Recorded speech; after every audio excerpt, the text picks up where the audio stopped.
Nine, number nine.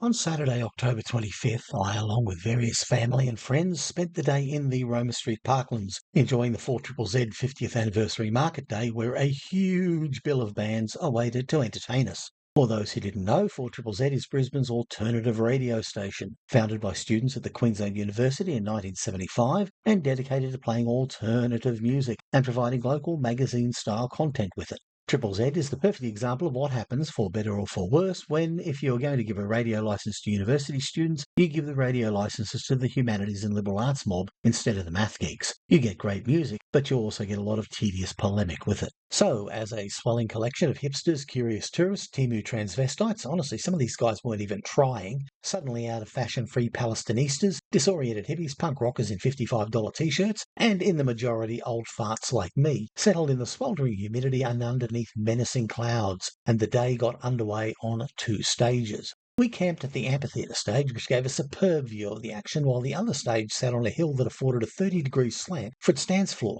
So intimidating was the slant that we were sure that the portaloos at the back of it would all cascade like dominoes if given one determined shove. The air was filled with the scent of the food trucks scattered around. The souvlaki stand behind us was particularly enticing, but we didn't get anything at this point in time. That's what the Welcome to Country ceremony is for.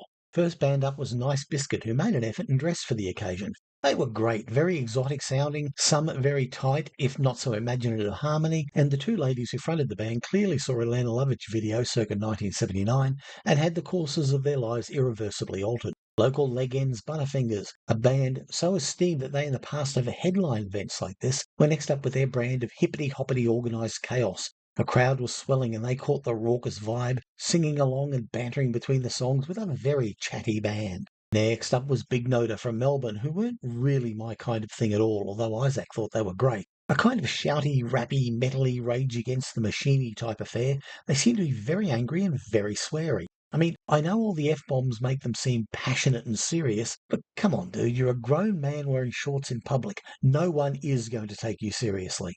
Don doesn't wear shorts. Went up and stood on an angle, as a guy with one working leg, this is no mean feat, to see the Flangipanis, an even swearier band than Big Noda. The difference between the Flangipanis and Big Noda is they don't take themselves nearly as seriously as Big Noda. They're very much more a caricature of punk rock, a neat little cheer squad for the various identity and political agenda that Triple Z tends to gravitate towards. Frontwoman Jodie plays it very tongue-in-cheek. Interesting observation made amongst the crowd was that an inflatable, anatomically correct male sex doll proved far more aerodynamically stable than any of the Triple Z bananas being bounced around by the deliriously pogoing punters. Back down at the amphitheatre, we had the excellent Full Moon Flower Band. I'd never heard them before, and I was impressed with the way they managed to take a 3-guitar attack and always find something purposeful for each guitar to do in a song. They had a sharp turn of the millennium power pop sound with a fair bit of edge, and they really laid it down on stage. Gonna have to seek these guys out, I think. Sun started to go down as Tropical Fuckstorm took the stage. Now, here's a band I can usually take or leave. I used to take them, but lately I've been leaving them a bit. But I have to say they were seriously impressive this time out. If you haven't had the pleasure, they are a sort of freeformy Sonic Youth meets Talking Heads with a kick-ass drummer who really runs the show. And they went off tonight. It all came together for them, especially the drummer who was imperious.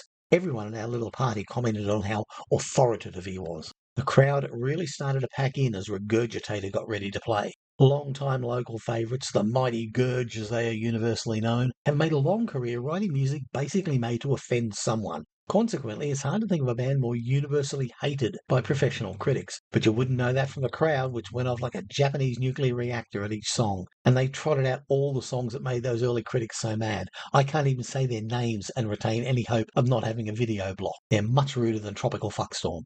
Anyway, they played my favourite song, Fat Cop, and I rapped along with them. One of the half-dozen greatest bands ever from Brisbane, they were, of course, to be followed by another band of equally lofty reputation. Next, it was the headliners, the Saints, on at the incredibly respectable time of 8:20 for the first set of their upcoming world tour. It seems they appreciate their audience are all old farts like me, so they'll have to get it done with at a presentable hour in the evening. To the strains of Death Rides a Horse, they wandered onto the stage. With only Ed and Ivor remaining from the original group, the Saints have taken on the aura of a supergroup, augmented as they are by Mark Arm from Mudhoney, Mick Harvey from the Bad Seeds, and Peter Oxley from the legendary Sunny Boys, plus a three-piece horn section. But there are no supergroup shenanigans here, no Rick Wakemanisms or Ginger Bakery. They are still the model for economy and punch. Ed Cooper is still the most uncomfortable-looking guitarist in the world, although his red shoes added a touch of glammy exuberance to the proceedings. Mark Arm goes full Iggy on the vocals, and Peter Oxley has a fat, propulsive bass tone. And they came to play the hits too. The only song not instantly recognisable was Run Down from their second album. 4 songs from their debut, 5 from Eternally Yours, and 3 in a row right in the middle from Prehistoric Sounds. No chat between the songs, I'm Stranded and Know Your Product to finish, and their legend status was reaffirmed.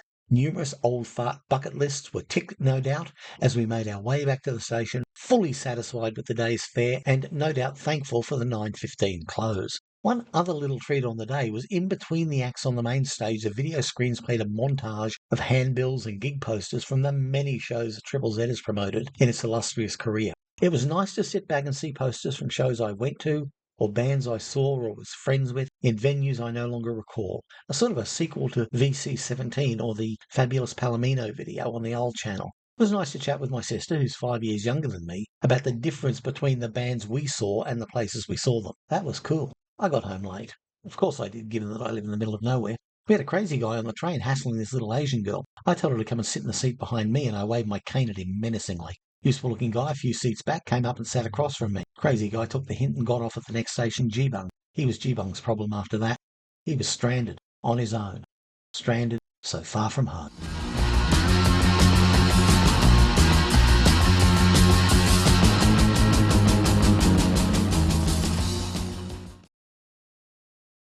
Well, wasn't that an interesting film? Just as a little coda, I thought I'd share an adventure I had at the second-hand record fair last Saturday. It hadn't been a great day, prices were on the high side and there was precious little to get excited about it. I had found odd little items here and there, but they were all kind of obvious.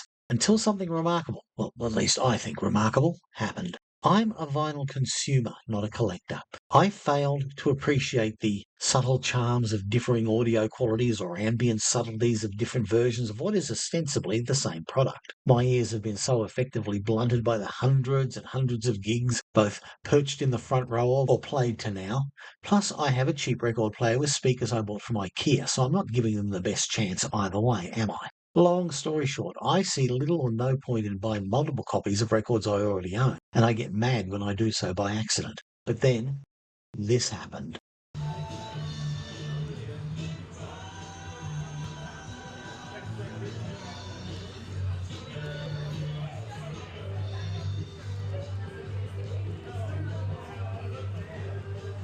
my goodness. That is, of course, the Beatles' White Album, number 76106. Numbered White Albums may be a fairly common occurrence amongst the VC. I can't recall myself, though, having seen any shown in the last 6 years, but then I watch but a tiny selection of the vast universe of the VC. So I thought this was pretty cool. Of course, the first thing I did was look at the price tag, but it was mysteriously reasonable. Then I spent the best part of half an hour on the phone trying to verify it. It seemed to check out, plus I have bought from this vendor before. She's a lovely lady and she has the cleanest records I have ever seen. So I thought, how often do you get the chance? And I bought it. A cool older cousin for my 1971 pressing. So, to date it. Well, I know it's an Australian pressing from the 3 little dots in the run-out groove. That was EMI's code for Homebush, Sydney. It has no publishing stamps on the discs. We didn't put them on until 1970. So, before 1970. It's a top loader. We went to side loaders in June, July 1969. So before June, July 1969. Originally, we used the same English top loaders printed at Garrett and Lofthouse in Surrey.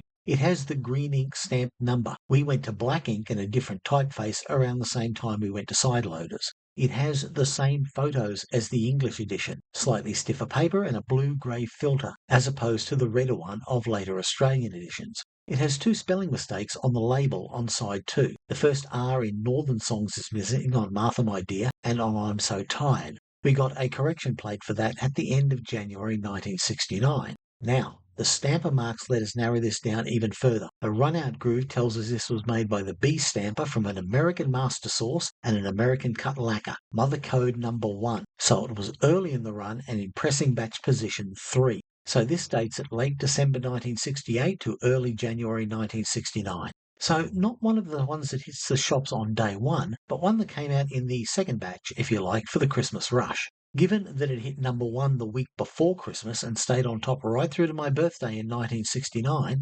16 weeks all up, that would have made it a pretty early copy of the album. But the number remains a bit of a mystery. In Australia, we initially used the American A series number. A00004 is the earliest copy known to be extant. The first 61,000 or so were the A series, then they moved over to the NO series. We only numbered about 95,000 copies, so why, for an album manufactured so early, does mine have so relatively high a number? Well, I think there's a simple answer. It's much quicker to stamp and assemble record covers than it is to press the records, especially double albums. So they just printed all of the covers they had, and after the initial rush, if at all, didn't bother filling them in order. My only unanswered question is why they switched from A to the NO designation. I never realised I was going down such a rabbit hole when I got it, and I must say it has been grand fun.